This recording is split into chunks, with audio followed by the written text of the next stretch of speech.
buongiorno, buonasera a tutti, sia a chi ha sfidato lo sciopero dei trasporti per venire qui in presenza presso l'Istituto Bruno Leoni, sia a chi non se l'è sentita e ci segue a distanza, o a chi diciamo è troppo distante per venire e si è collegato online, e perfino a chi ci seguirà in differita, visto che come tutti gli eventi dell'Istituto Bruno Leoni anche questo verrà archiviato sul nostro canale YouTube.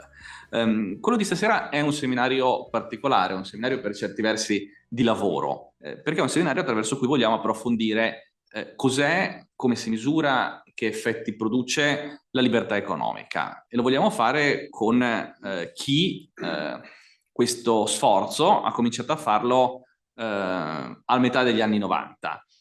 Quindi senza perdere troppo tempo in presentazione, ci tengo anzitutto a ringraziare il professor Robert Lawson, che ha accettato il nostro invito. Robert Lawson è professore di economia e direttore del Bridwell Institute for Economic Freedom alla Cox School of Business della Southern Methodist University di Dallas.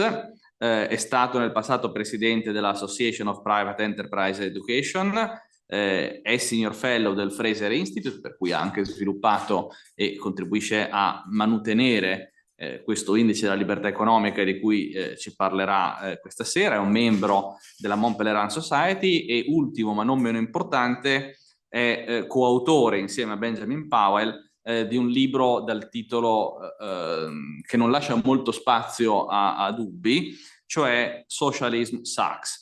Two economists drink their way through the unfree world, che si potrebbe tradurre con socialismo succa. Ne approfitto per ricordarvi, perché dicendo questo termine viene in mente il collega Carlo, per ricordarvi di seguire i nostri podcast, i Leoni Files, le cronache dal fronte liberista e così via. Ma non divaghiamo. Il tema di questa sera è come si misura, cos'è e perché è importante la libertà economica. Passo immediatamente all'inglese. I just introduced you and I anticipated that today's issue is economic freedom, how to measure it, why it is important to do so, and why economic freedom is important in the first place. So thank you very much for being here, Robert, and you got the floor. Okay, thank you very much. Thank you very much, Carlo. It's a pleasure to be here, and thanks everybody for coming out tonight on a somewhat wintry evening in Milan. My family and I have been visiting on holiday all week, and we hope to go home tomorrow. But the main reason for our visit was to see where my ancestors came from, out by Lake Garda area. But since I want to write off this trip on my taxes in the United States, I figured if I did one work event, I could claim this entire trip as a work expense. We'll see if the IRS agrees. So I'm going to talk today about the Economic Freedom Index that I've been working on since the early 1990s. But before I do that, I'd like to just sort of set the stage a little bit for why I think we needed an Economic Freedom Index. So I've got two pictures up here. Adam Smith, my hero, and I think the hero of many at the Bruno Leoni Institute.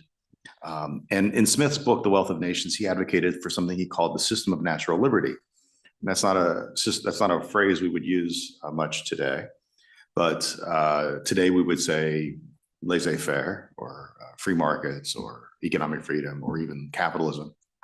But Smith in The Wealth of Nations said that a system of natural liberty would work pretty well. The wealth of the nation would be higher, and the whole book is basically a plea for free trade and a private property, a limited role for government, things we would today call economic freedom. And so that was Smith, and that book was very popular in his era. He made a lot of money as an author. But a few generations later, Karl Marx came along, and his great book, Capital, he argued in Capital that capitalism would be a productive economic system. It would produce wealth. So Smith wasn't wrong. Marx wasn't entirely disagreeing with Smith. But the problem was that there would be all sorts of other problems with capitalism, according to Marx. There would be business cycles, monopoly, exploitation of the poor. And eventually, according to Marx, the system would be so bad for so many people that they would rise up and violently overthrow their capitalist overlords. So we've got these two towering intellectual figures in the history of economics, Smith and Marx. And for 150 years, more than that now, we've been arguing about it. And a lot of that argument has been very heated and very pointed and very ideological. Jim Buchanan once said that the economist, Nobel Prize winner Jim Buchanan once said, there's a lot of heat in the debate, but there's not a lot of light. And what he meant by that is that we've got people calling them socialists, people calling themselves capitalists, calling themselves liberals, calling themselves whatever, and they're not talking to each other. They're talking across the tables. They're talking only amongst themselves. And there's very little data in the debate. It's entirely ideological. It's claims, but very few people actually apply any data to the story, to the problem. So I set out, I was a young graduate student, and I set out with my professor, James Gortney, and we set out early on with Walter Block, another author, to try to measure economic freedom. And measuring freedom sounds kind of fuzzy. It's kind of vague. What is freedom? It's this, kind of strange word. But we measure things that are hard to measure all the time in science. That's what scientists do. They measure difficult things to measure. We measure the temperature in the room with a thermometer. We measure GDP, the size of the Italian economy, with gross domestic product. And we all know that the measures are flawed. We all know that GDP isn't a perfect measure. But I think most people think that having a measure of the size of the economy is a good thing to have. And next year we'll measure GDP in Italy again, and we'll compare this year's number with next year's number, and we'll call the difference, Italian economic growth. I mean, we think these statistics, these data that we bring to different types of problems in our world, we think they help us understand the world. And so that's the same thing we want to do with economic freedom. We did set out with some basic ideas about what economic freedom is. You can see that here. But basically, my mind was always about Adam Smith and the Wealth of Nations. I'm trying to put numbers onto what Adam Smith was writing about when he talked about the system of natural liberty. So let me give you an idea of what's in the index, how it gets constructed. It's pretty boring, if I must say. It's a data collection exercise. I and my co-authors now sit in our offices in the United States, and we gather data from the World Bank, the IMF, PricewaterhouseCoopers, World Economic Forum. Some political scientists have a thing called the Varieties of Democracy. It's a database that some political science professors produce. So we get all these numbers from all of these different organizations, and then we try to find which of those numbers correspond to the things that Adam Smith talked about. So, for example, in the first area of our index, it's the size of government. It's the fiscal size of government. How big is the government in a tax and spend sense? And here it's easy to measure. We get data. There are the World Bank and the IMF put out books. Well, it used to be books, now it's websites, but where they give you information about government spending, tax rates. The Varieties of Democracy guys give us measure of how much state-owned enterprises there are. So basically, how big is the government in a fiscal sense? And, Adam Smith actually had a chapter in The Wealth of Nations, one of my favorite chapters, on the public finances. And it's a very short chapter because Adam Smith had a very small role for government. He said the government should have police, courts, judges, national defense to stop the French from invading, things like that. And then he's talked a little bit about what we would today call infrastructure or public goods, roads, bridges, maybe ports, some public type projects. He talks a little bit about public education, although he was very hotly critical of the English public education system.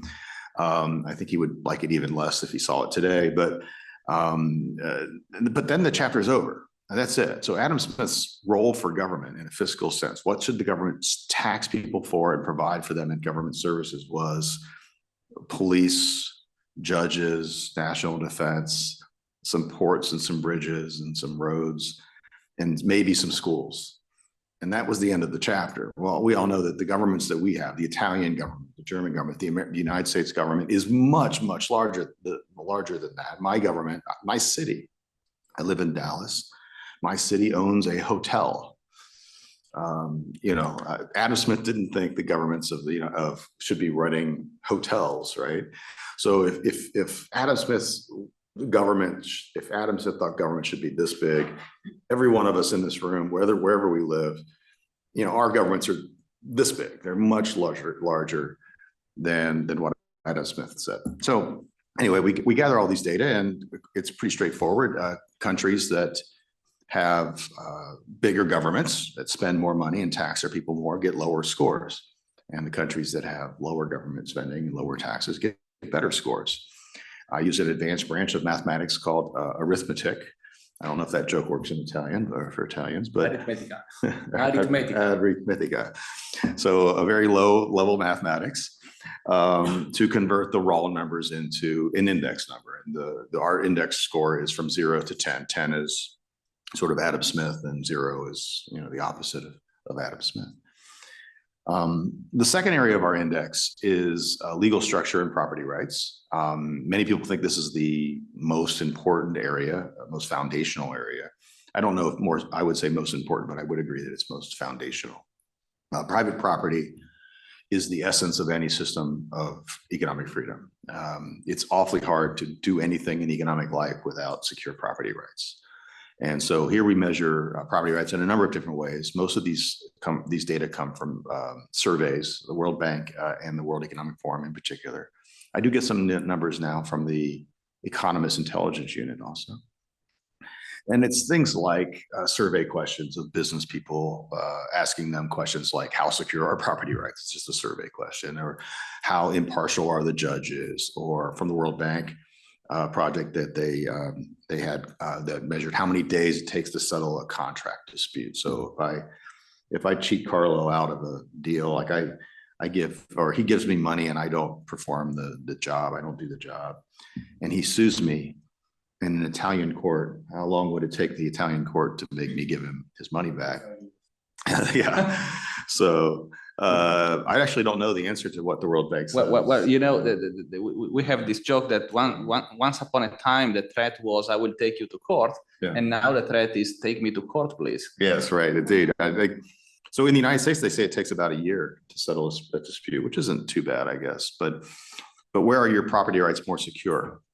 In a place where it takes a year to settle a dispute, or one where it takes 10 years? Well, obviously, 1 year is your property is more secure. So we put in these numbers here. Again, same kind of thing. We score them from 0 to 10. Countries that have more secure property rights, more efficient legal systems, they get better scores. The third area is sound money. It's an area that had been pretty quiet for a few years, but now we're talking a lot more again about inflation around the world. And inflation acts like a tax too. If you put $100, if you put €100 in your wallet and forgot about it, left it for there, and then a year later you find it, which is always a fun, it's a good day when you find money that you've forgotten about. We all know what the problem is. If you take that €100 to the store a year from now, it's literally the same piece of paper. It's the same $100, but it won't buy as much a year from now. If inflation between now and a year from now has been 5%, it's just like that was a 5% tax. Monetary economists call it the inflation tax. Any asset that you have that's denominated in currency units like euros or dollars or pounds is subject to a risk of being inflated. The value of that asset can be inflated, can be taxed away by inflation. And so and governments are in control of inflation because they control monetary systems. And so here we measure things like the inflation rate, the instability of the inflation rate. We've got a few other things, but it's basically trying to get about how secure your assets are, your mortgages, bonds, insurance policies, all the kinds of assets that we have that are subject to inflation type risks.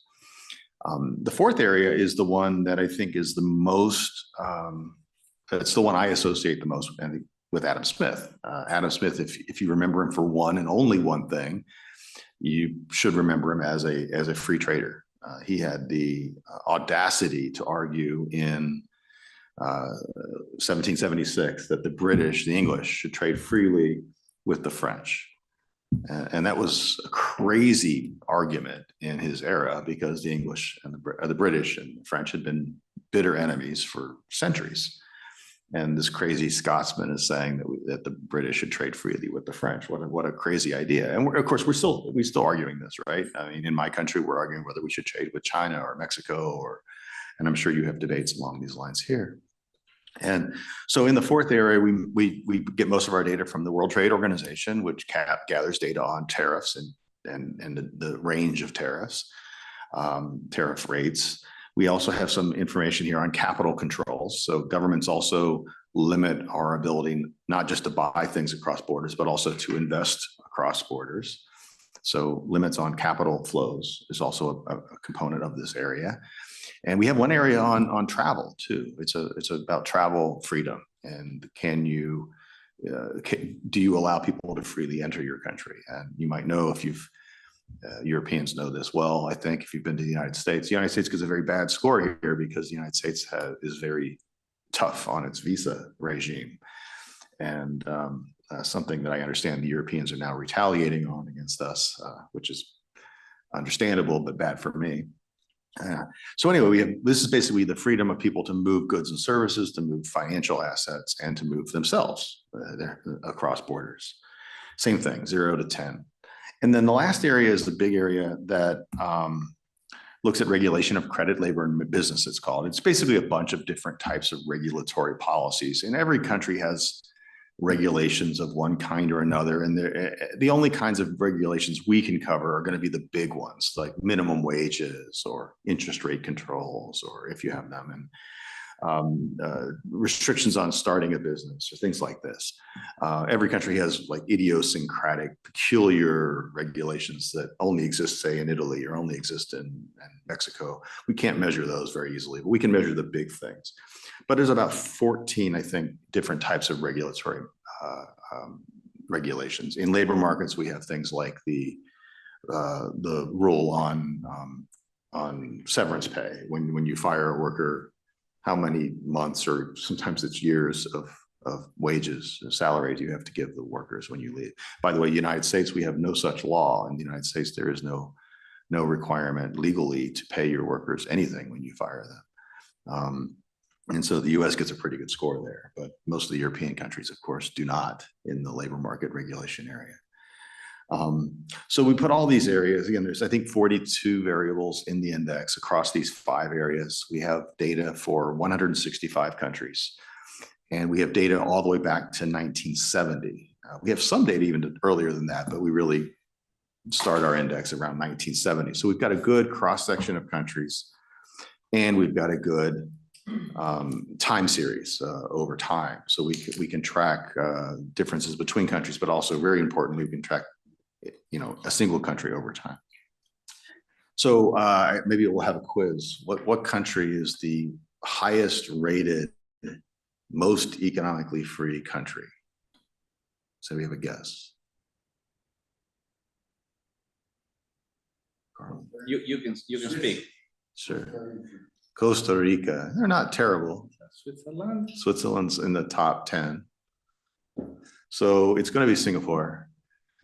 And this is the first year that I've been able to say that. This is the numbers we just came out with in our 2023 report. They just were released earlier this year, this fall, just a few months ago.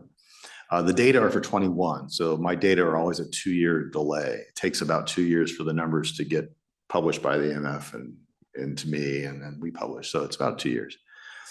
But so these numbers are a little bit delayed, but our most recent numbers, for the first time, Singapore is the first and highest rated country. It gets about an 8, let's call it an 8.5 out of 10. It's not perfect. They do have taxes, they do have regulations, but taxes in Singapore are very low. They have no tariffs. It is 100% free trade. They have no import restrictions or export restrictions at all. The big news, though, is that Hong Kong is number 2. And every year we've done this index since. Still number 2? It's still number 2, but it was number 1 until this year. And so Hong Kong has been number one. And I know we've all followed with dismay the goings on in Hong Kong as the Chinese Beijing has been putting its will over the territory. But most of this is an economic freedom index. We're really not looking at political things like democracy or freedom of speech. And we think those things are very important, but there are other indexes of political freedom. So we're not going to reinvent that wheel. But Hong Kong, their tax rates are still low. Their tariffs are still zero. They have no tariffs also. They have essentially no minimum wage. And so Hong Kong had been number one until this most recent year. But the instability in the political system and frankly, the property rights risks now, it is increasingly the case, as the case of Jimmy Lai, the businessman Jimmy Lai tells us, it's increasingly the case that if you are not aligned with Beijing politically, you will not be able to successfully do business in Hong Kong. Now, many people are willing to toe the party lines, as they say, and they're going to be fine. But it's increasingly the case that political freedoms or the lack of political freedom is interfering in economic life as well in Hong Kong. And so they've gone down to 2. I expect this is going to continue. I hope it doesn't. I love Hong Kong. It's been the shining beacon of freedom for the last 50, 70 years. But unfortunately, it seems to be going away. So Singapore is number one. Hong Kong is 2. And after that, you get into the countries I think most of us would think of as these are your liberal market-oriented countries, Switzerland, New Zealand, US, Ireland, UK, Canada, a lot of Anglo common law type countries. And these are the countries that I think we think of, okay, among the market economies, you're the ones that are the easiest to do business in kinds of countries. At the other end of the scale, at the bottom of the scale, we have countries that are also pretty predictable. Venezuela is dead last at 165. And that's a tragedy because earlier in the years, Venezuela, I think, was 20th once back in like 1970. So early on, it was a very highly rated, economically free country, relatively speaking. And now it's last. We don't rate North Korea or Cuba, if you're wondering. Because of the lack of data, we all know North Korea should be last, but the IMF and the World Bank don't have data for North Korea, so we don't include them in our index. But Venezuela is last. But then you see countries, mostly Africa, some Islamic type countries. No great surprises here. With 165 countries, it's a bit too many to show them all to you. The font would be too small, but so I have one slide here that just sort of shows you the larger, more industrial or either population large or industrial large nations. Germany, of course, does pretty well. They're 23rd. Italy, France, Italy. You can see they've gone into that green color. Green is the second quarter. So the blue is the top 25%. And then green would be the second 25%. So Italy scores 53rd out of 165. I would describe countries that are green as market economies. If you look outside, especially in a vibrant city like Milan, you see a lot of private enterprise. You see businesses operating, but taxes are a little higher than they are in the blue countries. Regulations are a little bit stiffer in the green countries than the blue countries and so forth. And then as you get down further on into the yellows and the reds, the bottom half of the world, these are the countries that increasingly large parts, if not the entirety, large parts of the economy are dominated by government. You think about the Indian economy, and India has reformed a lot. We've seen some success, especially in the high-tech areas. But India's economy in agriculture and manufacturing is still completely government. It's almost Soviet still. Same thing in China. China's reformed a lot, but all banks are state-owned, so the entire capital system is dominated by government action. And China is 111th out of 165. And I don't have a number for Mao's China, 1975 or 70 China. I don't have a number for that. But it was way lower than 6.2, right? Today's number for China is 6.2. It's not very good, but it's better than Mao. Mao, what was Mao? If Venezuela today is a 3.0, Mao was a 0.5, right? I mean, you know, Mao's China was as far away from economic freedom as you could get. So there's been a lot of liberalization in China, and the growth in China is, I think, is a reflection of that. But let's not exaggerate things. China is not a market economy. It's a government-dominated economy that lets some private enterprise happen. And because of that, a lot of Chinese people have prospered, but it's still pretty government. And then you get into, again, the red countries are where the governments run everything, more or less.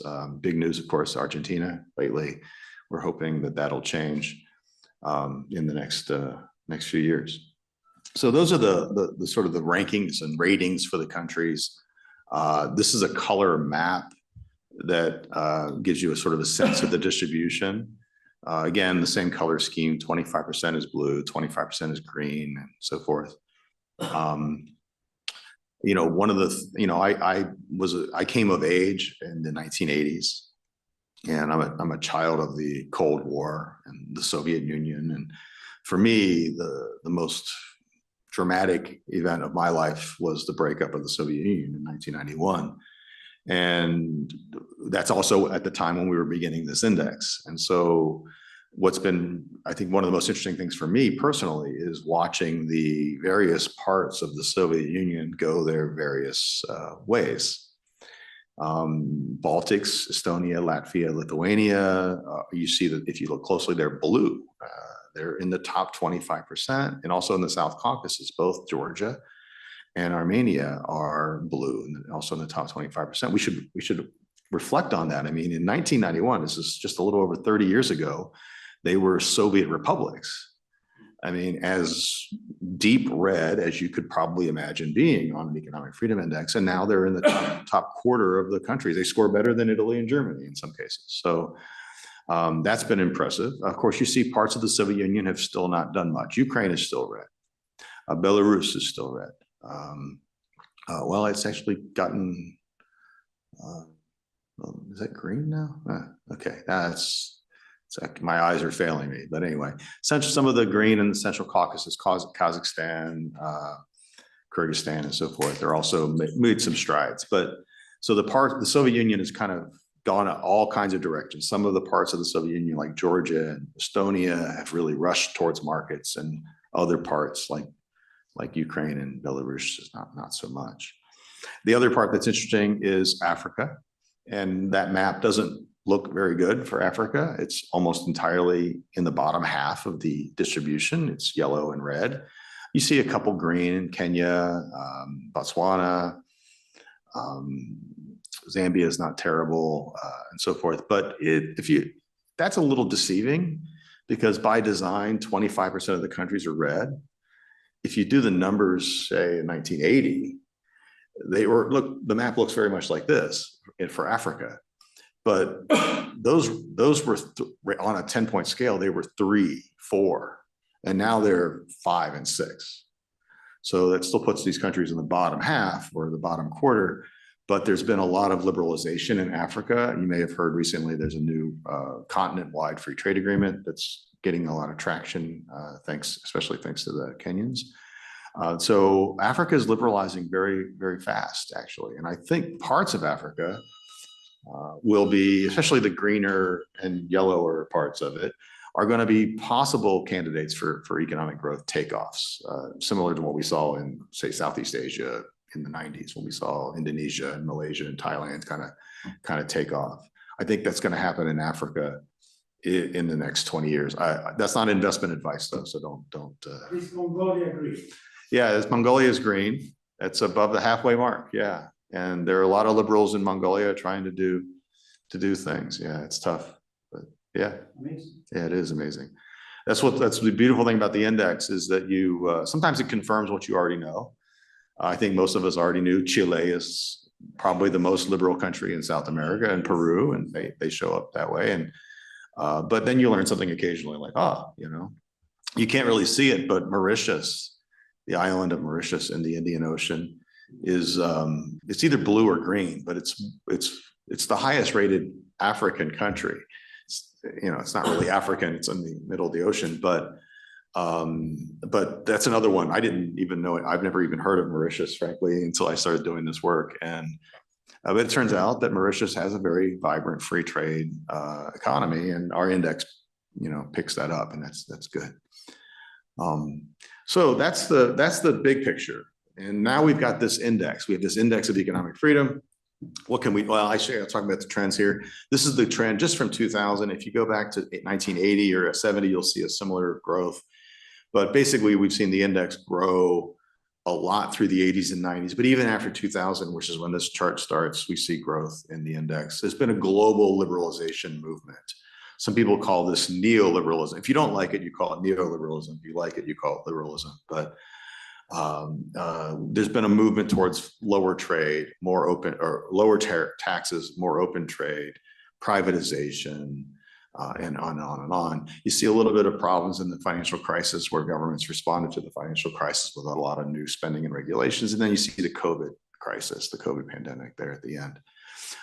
But generally speaking, the trend has been upward for economic freedom. And it's even more strongly upward if you go backwards past this date. But even in the recent, say, generation, we're still seeing movements towards economic liberalism. I think that what that tells me is that even though a lot of people say they don't like liberalism, lots of countries are still liberalizing. And I'm hoping, of course, that that trend returns and we get back to where we were. So what I was getting at, though, is once we have these numbers, what can we do with them? Well, we can do things like this, and this is low tech, and I have quite literally 1,300 in my computer. I've got 1,300 academic, published, peer-reviewed journal articles that use the Economic Freedom Index to study everything under the sun, from economic growth to, there's a paper on how many magazines per person in the countries. I swear it's a marketing journal. So the point is, there's been a lot of papers written using the index, and that's very fun and gratifying for me. But here are some simple charts, and if you do more sophisticated econometrics, you would get essentially the same stories as you see in these charts. These charts are just easier for lay people to understand. So this is GDP per capita. It's our best measure of standard of living. It's far from perfect, but it's the best measure we have. And if you think about that map, the blue, green, yellow, and red countries, the average income level, the average GDP per person in the blue countries is about $50,000 US. It goes down by about half to the green, and then about half again to the yellow, and then about half again to the red. It's about a half and a half and a half each time. Adam Smith was right. The wealth of the nation is better in countries that pursue his system of natural liberty, or what we call economic freedom. And that's, I don't know, is that surprising or not? It doesn't surprise me, but I think some people might find that surprising. This one is going to find, a lot of people would find surprising, though. So this is the share of income. I could do Gini coefficients, by the way, if you know what Gini coefficients are, but most people don't. And so I like to use this because everybody can understand what a share of income is. So this is the share of income that goes to the bottom 10% of the income distribution. So if you take the entire population, ignore the top 90%, just look at the bottom 10%. And this is the share, the percentage of income that goes just to that bottom 10th. And what you see here is, well, it's not a lot. The people who are in the bottom 10% of the population earn, roughly speaking, around 2 to 3% of all income. But the interesting thing is that it turns out it doesn't really correlate at all with whether it's a heavily government-controlled economy like the red ones, or one that's less government-controlled like the blue ones, or anything in between. There quite simply is no correlation between the degree of inequality across countries. There is no correlation between the degree of inequality and the type of economic system they have. That's disappointing because it would be nice. I mean, people who care about inequality would like to find a solution to it, but I don't have a solution to it. All I do know is that going from a blue to a red country is not going to fix your inequality problem. More government spending, more regulations, less trade with the rest of the world is not going to fix your inequality problem if you're concerned about that problem. In fact, maybe it's even a little bit worse. It's hard to say. This is, however, the not the share of income, but the level of income to the bottom 10%. So in the blue countries, this is the income level of the average person in the bottom 10% of the distribution. So $14,000 in the blue countries, it's not a lot of money. I would personally not like to live on $14,000 a year. I would consider myself poor if I lived on $14,000 a year. But it sounds a lot better than $1,700 a year, $1,700 in the red countries. So if you care about poor people, the actual standard of living of low income people, then I think this is still pretty good evidence in favor of economic freedom. I have a lot more graphs. This is poverty rates, just a different way of looking at the same thing. But the World Bank, as you may know, measures the percentage of the population that lives on certain thresholds a day. So this is $2.15, $3.65, and $6.85 a day. And as you see in the blue countries, somewhere between 1% and 5% of the people might live on those very low thresholds, but in the red countries, it's 30 to 70+% of the population lives in these very, very, very poor conditions. So different data, but same kind of idea. And then more recently, I have 100 charts like this. I'm not going to bore you with any more of them. I've got infant mortality, access to clean water, malaria rate. Anytime I see data, I make bar charts like this, and they all look great. If you like economic freedom, they look great. But I finally found a nice index. It's called the Social Progress Index, and it's an index that's very similar to the Economic Freedom Index. But as the name suggests, it's about social progress. And this is a bunch of, I don't think I'm being too unkind. This is a bunch of people left of center, left-wing type people. And they have in this thing all kinds of things that left-wing people care about. Environmental quality, gender equality, all sorts of things like this. And so guess what? Countries that are more economically free, the countries that are more have lower taxes, the countries that have more secure private property, the countries with better free trade. Guess what? According to the Social Progress Index, they have better social progress. This is an index, again, it's on 100, theirs is on a 100-point scale. And so I think, Carlo and I were talking earlier, I think, why is economic freedom not more popular? And I think that part of the reason is that people hold on to empirical myths. They hold on to myths. They think things about the world. They think economic freedom, or capitalism, if you want to use that word. They think capitalism causes inequality. Well, it turns out it doesn't, actually. We don't have evidence for that. They think it ruins the environment. Well, it turns out it doesn't. We have evidence of that, and on and on and on. So I think, if I may, be immodest, one of the nice things that I'm proud of about the index is how it's allowed us to create charts like this, and maybe we can undo some of the myths that are out there. And let me finish with a plug for the project. The project is published by the Fraser Institute, which is a Canadian think tank. The authors are all American economists, but the think tank is fraserinstitute.org/economic-freedom. And that takes you to the website where you can get the data over time. You can download the spreadsheet. You can do all kinds of fun things if you're interested in the project. I should mention, we also do an Economic Freedom of North America Index. I don't personally work on it, but the Fraser Institute publishes it. And one of the people that is the principal author of that works for me at my university. And that measures the economic freedom at the state, US state, Canadian province, and Mexican state level. As you can see on that, Mexican states are not very good, but we kind of knew that already. But you see a lot of variation within countries as well. It's not just across countries that you have economic freedom variation. We all know that Texas is more economically free than California. I live in Texas, thank goodness. And we also know that parts of Mexico are more economically free than other parts, and Alberta is more economically free than Quebec, and so forth. So these indexes at the subnational level are also out there. I haven't seen it, but years and years ago, someone did one for the Italian states. Do you remember that? I don't know.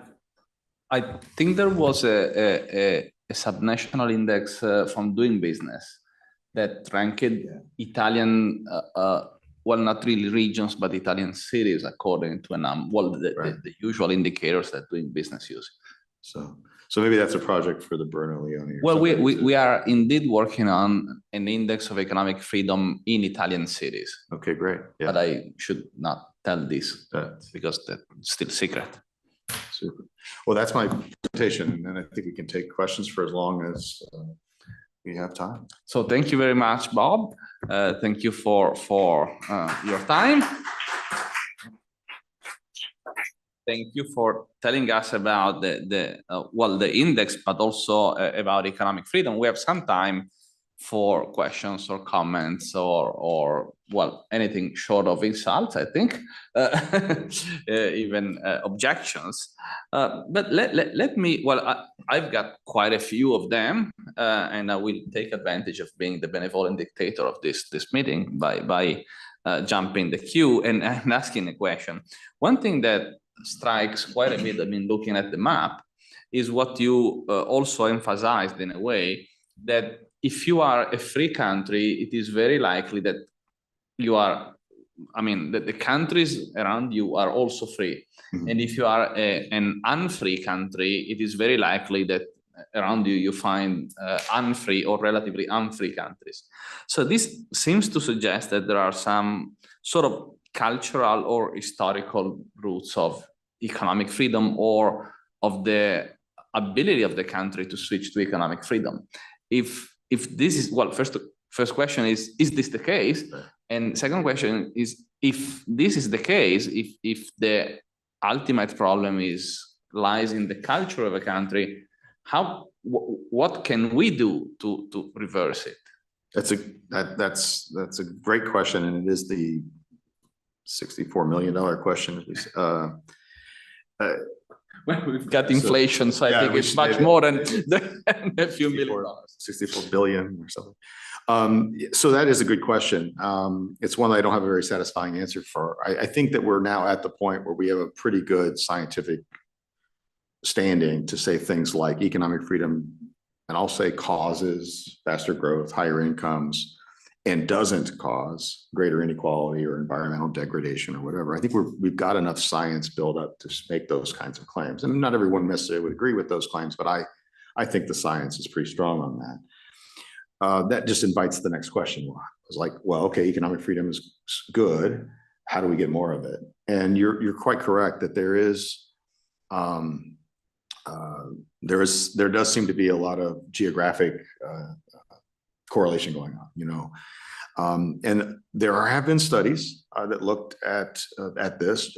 Ben Powell and my co-author Ryan Murphy and I have an academic summary of those papers. But I got to be honest, it's not very. We don't have the science is far from settled. You know, a lot of things that people thought initially would be true are not very true. For example, I made mention of it that a lot of the top countries were common law countries. You see Australia, New Zealand, UK, Canada up there, or you'll see federalist countries like Switzerland up there. And the problem is the common law actually, you know, migrated to Sri Lanka, and Sri Lanka is not very good economically free. So what we find there is that people that are looking for what are the causes of economic freedom are struggling to find causes. There are a lot of case studies out there. The problem with case studies, of course, is it's hard to know. Like, we know countries that liberalized. New Zealand used to be terrible. Now they're third in the index. It used to be 50th. So New Zealand used to be down where Italy is today, and now they're third. Something happened in New Zealand. Well, they didn't change their culture. So there was a political change there. And that should be hopeful. Like, if you're 53rd and would like to be third, that should give you hope. Well, if New Zealand can do it, Italy can do it.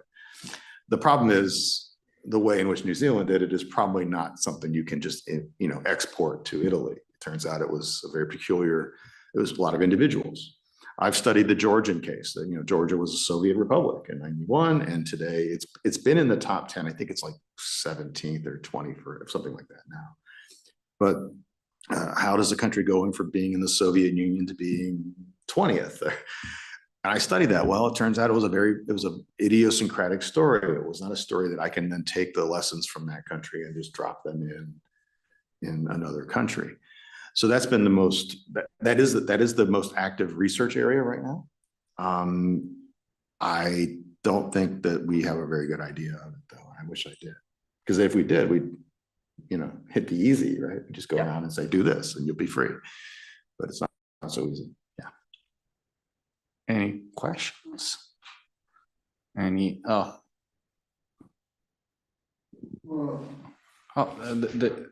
Franco. Franco? Okay.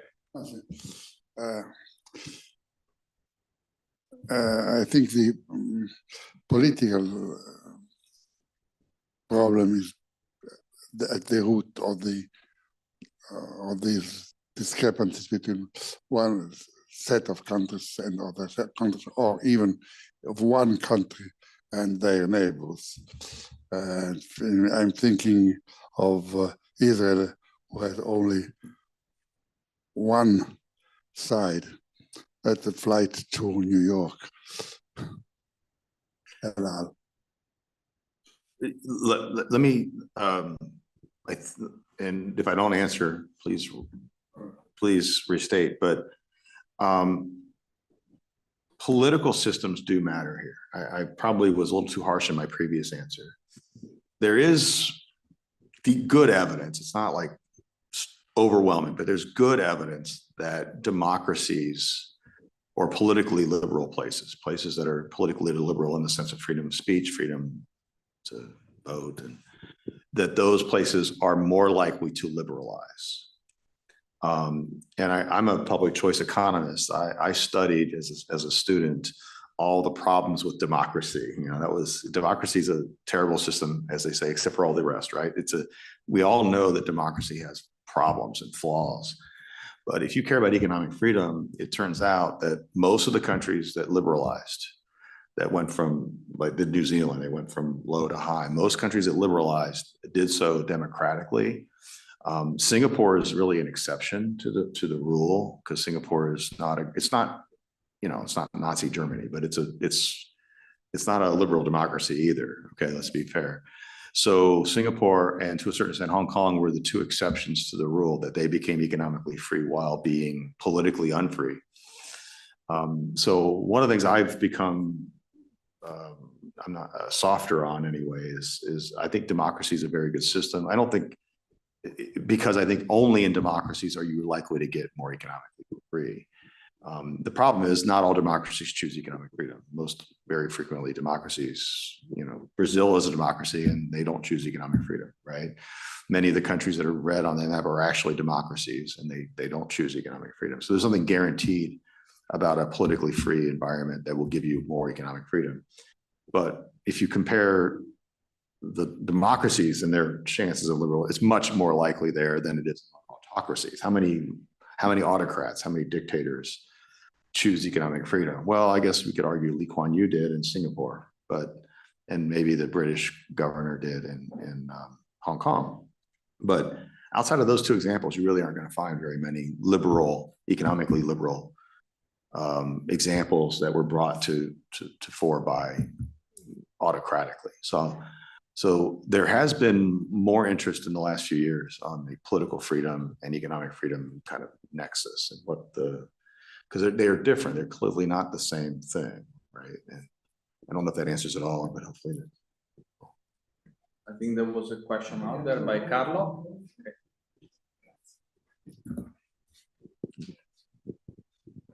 I was wondering whether the rating companies such as Moody's or Standard & Poor's are utilizing your indexes, or is the other way around, that you use their classification to make it?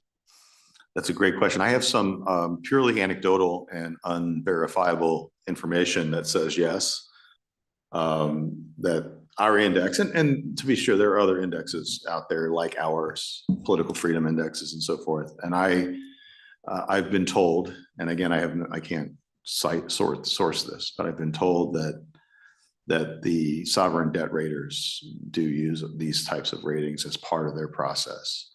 I have one academic paper that kind of looks at the correlation between economic freedom scores and sovereign debt spreads and Moody's ratings. If I remember right, 1 point on that index, so we have a 10-point index, so 1 point is 1 point. So it was worth about 25% lower borrowing costs for a country. So, you know, the United States, if we got another point of economic freedom, 25% lower, you know, 0.25% would be billions and billions of dollars and less interest. So there is some evidence that the borrowing markets do value economic freedom. A friend of mine, I should put a plug in, he runs a large emerging market equity fund, and he travels he firmly believes that the index, he firmly believes that countries that liberalize, that go from low economic freedom to high economic freedom, he believes that they show excess financial returns. And he uses the index he publishes papers himself using the index to justify his investment strategy. But he complains because the index is 2 years old. So by the time the index comes out, the information is not really useful for him. So he's trying to predict economic freedom, but then he uses the index. So there are some uses in the financial markets, and that's growing in the last few years. We're seeing more and more of that. Okay, so let me ask one more question. I mean, I've got a long list of questions, actually. You mentioned free trade as the most obvious case for economic freedom, in the sense that we know that free trade is good since the times of Adam Smith, and maybe even earlier, and we now have, I mean, a huge amount of empirical evidence thereof. Yeah. Still, trade is one area where economic freedom is under attack today. Now, one big argument that is frequently used in Europe today is that we have to correct or revise our free trade policy, or relatively free trade policies, because on the one hand, China is subsidizing its firms, and this creates basically an unfair competition between Chinese firms and European firms. But the same applies to American firms, because the US, with the Inflation Reduction Act, has created a situation where the playing field is no longer leveled.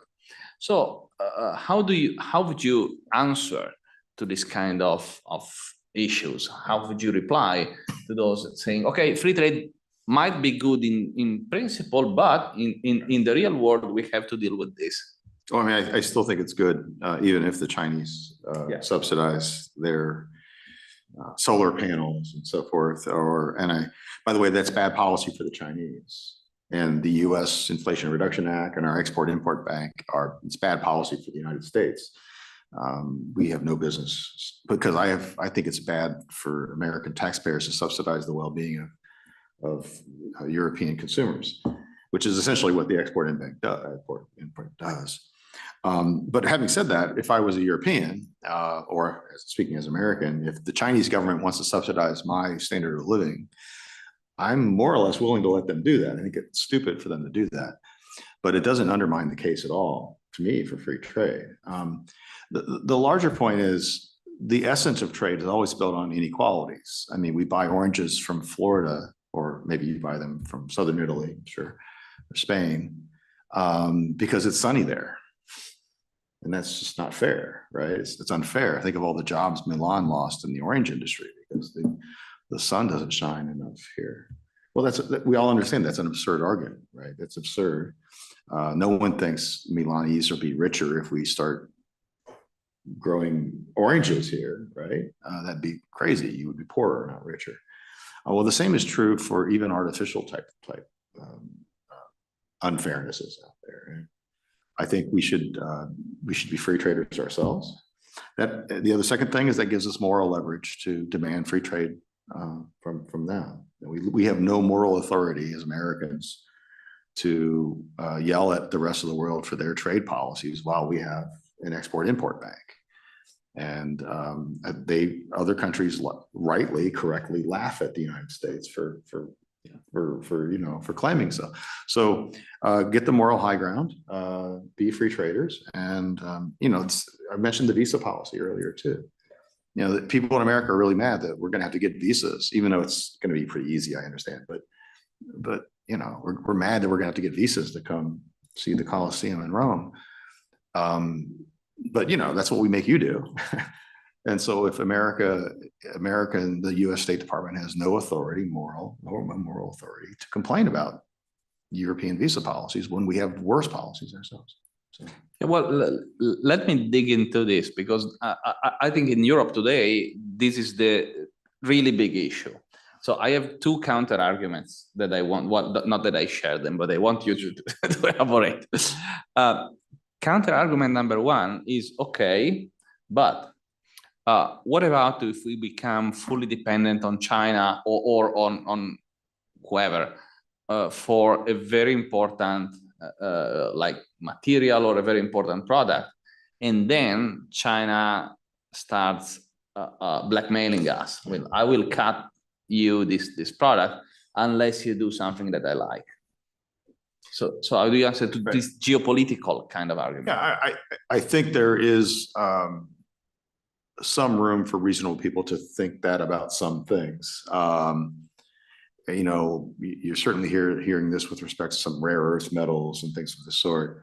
The problem with the argument is that twofold. One is it's a very risky and expensive strategy for, let's say, the Chinese to try. I mean, if the Chinese or suppose they were the sole provider of a particular critical mineral, and they threaten to starve the world of that supply, well, they make money on that rare mineral. So they're basically, turning off their own source of income. So it's a very expensive strategy. It's also one that I think we have very little evidence of it ever happening. And this is my empiricism, my empirical nature coming in. I would like to see someone cite me an example when it's happened. When has a country had, first of all, very rarely do they actually have critical control of a resource. Secondly, if they do, when have they actually used that for that kind of political story? I've never seen it happen. I've heard claims about it. So I'll give you an example in the United States. In the United States, we make 0 television sets. 0.0. We haven't made a television set in the United States in 25 years. We used to be a huge manufacturing base for televisions. 100% of the jobs are gone. 100% of the companies, if they still exist, are gone. They're now moved overseas. And we were told that this is terrible, that the foreigners are going to take away our television industry, and then they're going to raise prices. Well, when is this going to happen, right? When are the television prices going to go up? They're not going up, right? They're going down continuously. So the point is, that's a claim that sounds plausible, but I've never seen it happen. I think if it did happen, I'd be concerned about it. I think it's something that, you can imagine. But until it actually happens once or twice, I think this is probably something we should worry a lot less about than we worry about. Well, yes, I think on this, we actually do have an example in Europe, which in retrospective, it's interesting, which is Russia and natural gas, which in fact, drove natural gas prices on the roller coaster for some time. But 2023 is the second year in a row, and we are almost out of it. And next year, my perception is that we will be able to fully substitute Russian gas, and the Russians will remain with no one to sell their gas to. But let me raise the other counter argument for your, unilateral free trade argument. That is fine for industries where entry costs are low. But what about industries with very high entry costs or very high sunk costs? So, China will drive prices of some stuff so low that like European or American industries will shut off. And after they are closed, it's very unlikely that we will open again, even if China starts raising the prices. Well, I think that my answer more or less is the same, though. It's like, when has this ever happened before? I'm looking for clean examples. The natural gas is a good example where you had a shutdown of gas supply, which of course in the short run is terribly difficult to deal with, and prices spiked, and you know, people were cutting down forests for firewood like it was the Middle Ages again. But as you noted, you know, it turns out that the global supply of energy is much more elastic than we thought. Yeah. And I know that there are LNG ships arriving from America as we speak.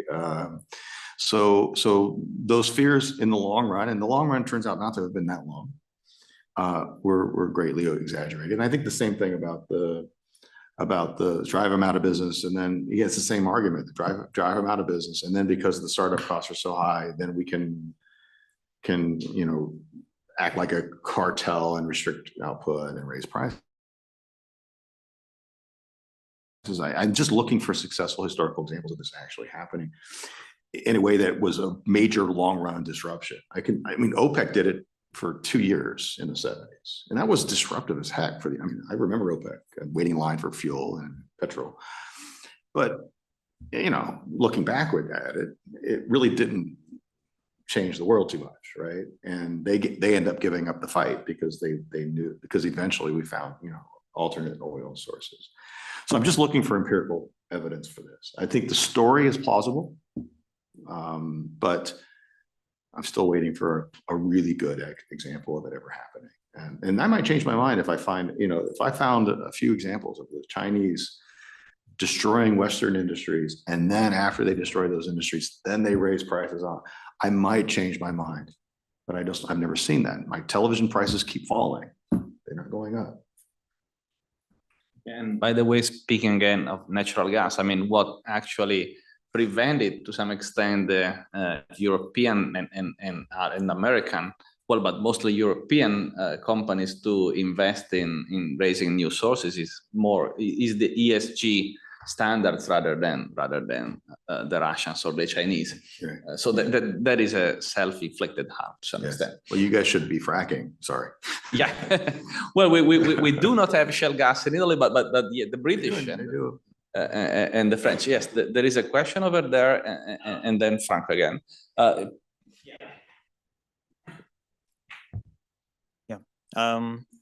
You said you don't know of an example of a country that has sort of strategic control over some resource and sort of sanctioning someone else.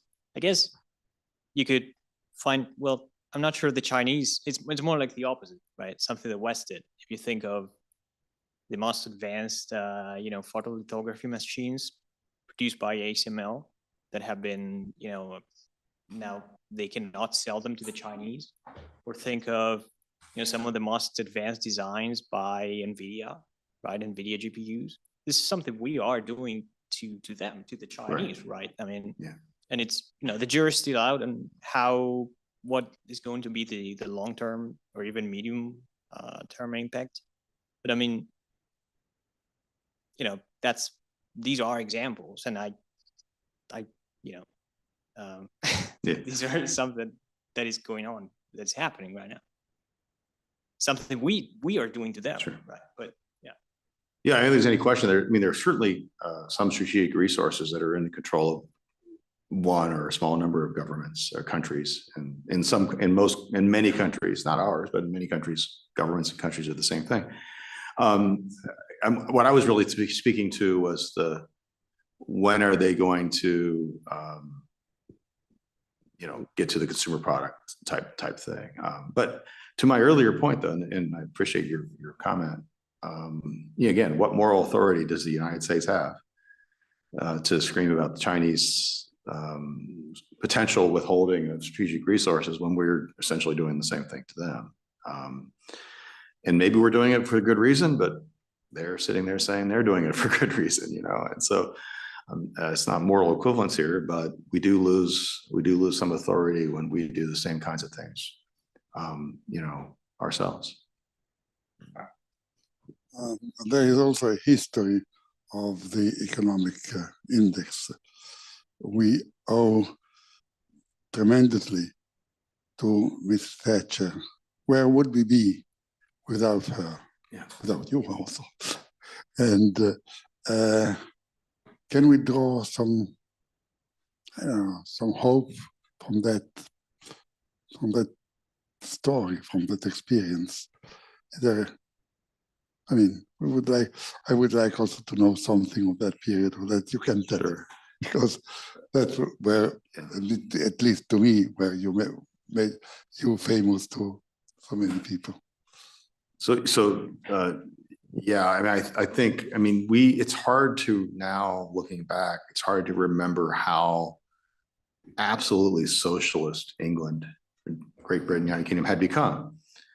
I mean, sure, it was the railroads but it was, I mean, almost the micro enterprise level in many cases, where you had state-run enterprises. It wasn't the Soviet Union, it wasn't central planning of the same sort, but it was as close as sort of a democratic system has ever gotten to socialism. And Margaret Thatcher, of course, in a very short period of time, changed that dramatically. What I think I've learned, though, is that she was just one of many heroes. You know, we had Ronald Reagan to a lesser extent, but we had Ronald Reagan in the United States, but we had individuals in dozens of countries throughout that time period, that late 70s, early 80s, where they were taking their tariff rates from 20, 30% to 5%. They were taking their marginal tax rates from 50, 60, 70% to 20, 30, 40%. And they didn't get celebrated because you didn't have a Margaret Thatcher, who was such a force, you know, personality, or Ronald Reagan. But, you know, it happened in Sweden, it happened in New Zealand, it happened in Ireland, it happened in just dozens and dozens of countries. It happened, you know. So, I think a lot of the reasons it happened in England were Margaret Thatcher, but there were other Margaret Thatchers in all these other places, and so these intellectual waves happen, and she was a big player in that wave. But she was riding the wave as much as she was, you know, driving it. And that's also, as I said earlier, it's frustrating because it's hard to engineer, you know, that kind of wave. It's hard to engineer a Margaret Thatcher. If you were in Rwanda today, which is a country that's liberalizing, by the way, but if you were in Rwanda today, how do you just create a Margaret Thatcher? Or how do you create a Kaha Bendukidze like they had in Georgia? Or, you know, there's just that's not something you can it's not a recipe you can draw upon for other countries. You say that things get worse. Sometimes. Just on this, Bob, the funny thing about Thatcher is that when Thatcher was involved in this kind of discussion, including this kind of size of discussion in the 60s, nobody at the Institute of Economic Affairs bet much on her. There are actually exchanges between Hector Selden and Jeffrey Howe asking, what about this lady? Yeah, well, you know, of course, it was a very sexist environment, particularly by our standard. But, you know, they didn't see her coming, to use words that are quite popular in Italy at the moment. And she proved very different than what they expected. The Tories thought, you know, she was just a placeholder because elections were not necessarily won in 79. And so let's give this woman a chance and we will be back in control next time. But I was wondering if by your own metric, perhaps, you know, if there is one person with, you know, lights and shades that deserves to be celebrated as a single leader that freed economically more people in the world, isn't that Deng Xiaoping? There's no question that in terms of numbers, there's never been a greater period where people went from abject tyranny to something close to liberty as what's happened in China, or happened in China. It's, of course, regressing now. But and that just shows you how even a little bit of economic freedom just a tiny bit. The Chinese government still has its foot on the throats of hundreds of millions of Chinese, but it's taken a little pressure off. And just taking a little pressure off has unleashed the greatest thing for material progress in the history of the planet. Like hundreds of millions of people now live dignified human existences. And that should be celebrated. I know people want to bash China, but we should be, those Chinese people owe their livelihoods to Deng Xiaoping. I think it's a great point. Yeah, and it's quite funny that in the everyday's debate, many people seem to believe that China became what China is today, not because they got off the pressure, but because they kept some pressure on the throat of the Chinese. Yeah. So if there is no other questions, I've got the last one, but let me, okay. Is there any correlation or maybe any kind of causation between in whichever direction, between economic freedom and the size of a country? A great question. The short answer is yes, but it's very, very weak. So yeah, it does turn out that if you just like correlate size of country by population, let's say, and economic freedom index, that smaller countries do score a little bit higher. They're more economically free. If you look at just the top list, Hong Kong, Singapore, even New Zealand, these are very, very small. Switzerland, very small countries. But there are counterexamples. The United States is not a small country, and we're in the top 10. So it's a slight, if you do a regression line, it's a very slight negative slope to it, but it's not so much that I think it's like very powerful. I do think though that like in general, Brazil, China, India would be much better off if they were, 40 countries. 40 countries of 40 million is much better than one of 1.6 billion, whatever that math turns out to be. But it's a pretty weak correlation. Yeah. Thank you very much.